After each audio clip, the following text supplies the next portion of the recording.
নিজের আপন সন্তান কত বছর বয়স হলে বিছানা আলাদা করতে হবে? সন্তান বয়স যখন 10 হয়ে যাবে তখন তাকে নবীজি সাল্লাল্লাহু আলাইহি সাল্লাম বিছানা পৃথক করতে বলেছে। তিনি বলেছেন ওয়াহজুরুহুম ফিল মাদাজি'i ইযা বালাগু আশরা আও কামা ওয়ারাদা ফিল হাদিস। কোন কোন বর্ণনায় ওয়াফাররিকুহুম আসছে। নিজের সন্তানদের বয়স যখন 10 হবে তখন তাদের বিছানা পৃথক করে দাও।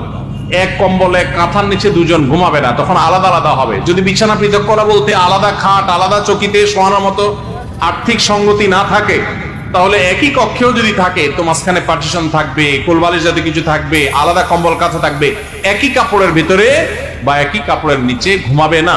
এটা নানাবিধ অনাচারের পথকে উন্মুক্ত করে। আরো আগে থেকে যদি বাচ্চাকে অভ্যাস গড়ে তোলা হয় সেটা সবচেয়ে ভালো।